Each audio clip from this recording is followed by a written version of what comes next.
You're listening to Rabbi Aryeh Wolbe, Director of Torch, the Torah Outreach Resource Center of Houston. This is the Jewish Inspiration Podcast.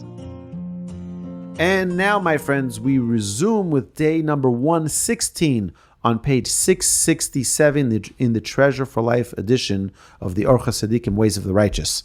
Yesh yoshev lifnei chacham v'shosek v'yesh lo sachar, kegon shekivin lishmoa, v'yesh shosek v'yesh lo avera, kegon sheyachshov ma adaber lefonov, kevon she'enu yodea lahoshev likaroi. So there's two types of things. A person can be sitting in front of a wise person and remain silent, and he's going to be rewarded for it. Why? Because he wants to listen.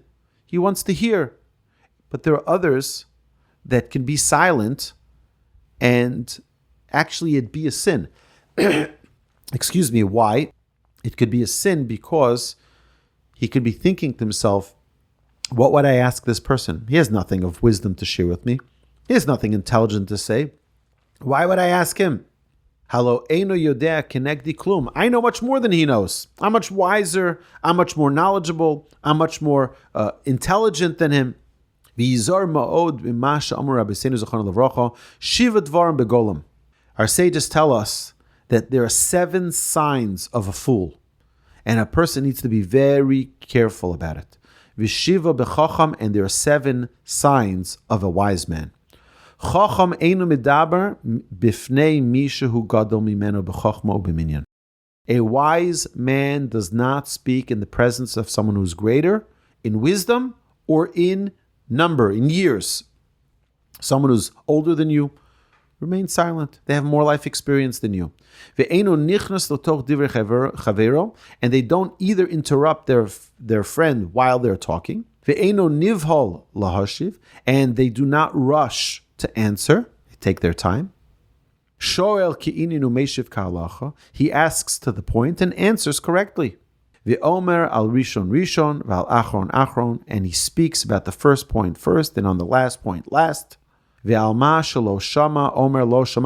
for what he did not hear, he says, I haven't heard.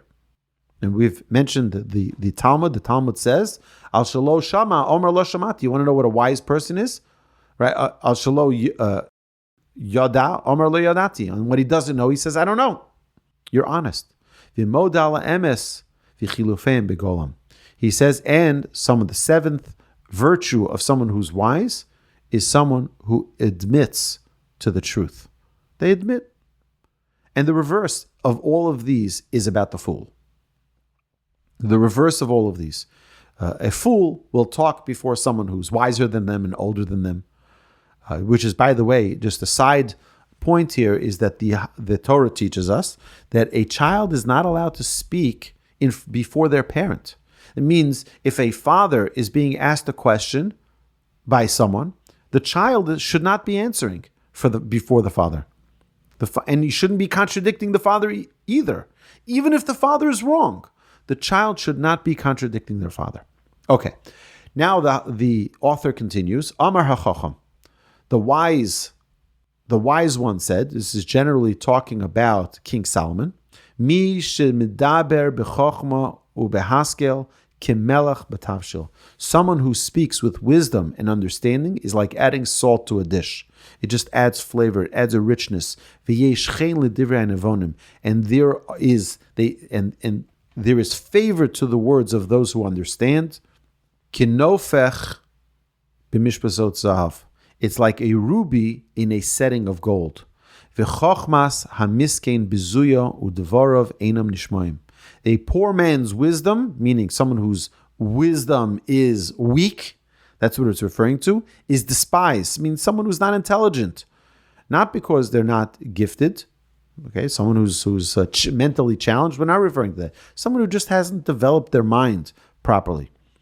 Such a person, their wisdom is despised and their words are not heard. Im yireh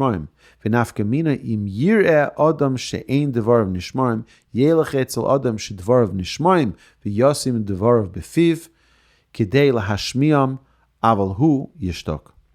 So that if one sees that his words are not being heeded, go to someone whose words are heeded and place the words in their mouth so that they will be heeded. Meaning, if you know that your influence on someone is compromised, for whatever reason, they don't respect what you say, they don't care about you, you don't mean anything to them, whatever it may be. In such a case, maybe tell someone who does have influence so that they can influence that change. Coming from them, they'll accept it. Coming from me, no, nothing. They're not going to listen to me, but they'll listen to you. But then remain silent.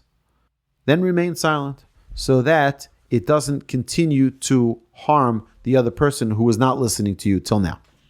Klolo shel daber. Here is a general principle that summarizes all of this.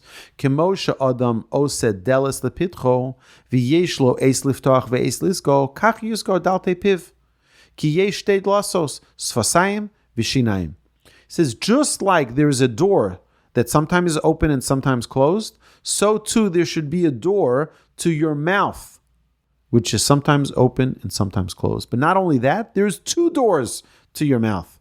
There is the lips and there are the teeth. Be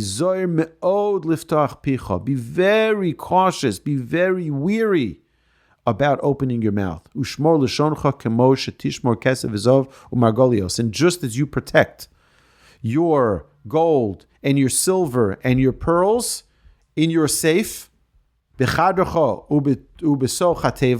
keep them in your safe and you're very, very careful to not lose them, so too you should be cautious with your words. Vitasem is geras lemizgarta, and you put them in a safe, which is inside a safe, which is in another enclosure. Kach tasa leficha. So too a person should do with his words. Be extremely cautious about your words because it needs protection. How our early sages would be so guarded about not having idle chatter. How they took praise about, they prided themselves in not having idle chatter, not having wasteful conversation.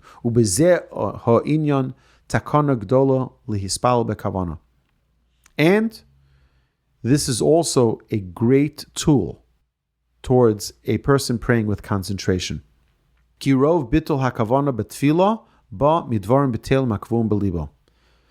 of all of the idle chatter that a person talks, so it has an influence on them not having proper intention and focus and concentration when they pray, because they're so busy talking with all this idle chatter. Now you're talking to God, and it seems also like idle chatter. If a person were to stop and not talk as much and not have as much what we call idle chatter, just wasteful conversation, then perhaps it would help and it would be a tremendous benefit to a person that when they do talk, particularly talking to the Almighty in prayer, it would be much more beneficial. Gamashtika higeder gadol yirashmaim, as well, silence is a great measure to protect a person to have fear of heaven. Ki efshar liyos yirashamayim belev hamar bedvarim. It's very, very difficult, virtually impossible, for one to have a lot of idle chatter, a lot of talking, a talkative person, and also be fearful of God. Ata, now that we've discussed this, yesh lefarish lecha arba she'orim al arba kitos she'ena mekablim pnei shechina. The Talmud says in Sota 42a, we brought this previously, that there are 4 categories of people that do not merit to receive the divine presence. Kas leitzim, the class of mockers, dichsiv mashach yado eslotzitzim. The verse, to back this up, the verse states, the class of the mockers, he withdraws his hand from mockers. Kas shakranim, the class of liars, the verse states, the speaker of lies will not be established before my eyes. And this is referring, the Torah says, dover shkorim lo yikon leneged einai. God says they can't be in my presence. Kasachanofim, those who are flatterers. Dichsiv kilo lefan of chanef yavo. The verse states in Job, For not before him will the flatterer come. That's referring to the Almighty, and as well that the flatterer doesn't come in front of the Almighty, and as well those who speak lashon hara, kas mesaper lashon hara, yichsiv kilo el chofetz resha ata lo yagur chora. For you are not a God who desires wickedness; evil will not live with you. And this is referring to lashon hara, slander, speaking negatively about another person. Tzaddik ata Hashem, lo yogur bimgur chara. All of this is brought in the Talmud. The Talmud brings all of these verses. You are righteous, O Hashem. Evil will not dwell in your abode. Ve'ato yesh lahaskilcho eskehem u'lechalek chalkehem ki be'erech hachalokim yesh to'eles harbe lahavin be'inin alburia. He says, and now we will be explaining these four categories for their categorization, and understanding them will be of great benefit to a person. And this, my dear friends, I believe concludes day number 116. And now we are going to continue. You've been listening to Rabbi Aryeh Wolbe on a podcast produced by Torch, the Torah Outreach Resource Center of Houston. Please help sponsor an episode so we can continue to produce more quality Jewish content for our listeners around the globe. Please visit torchweb.org to donate and partner with us on this incredible endeavor.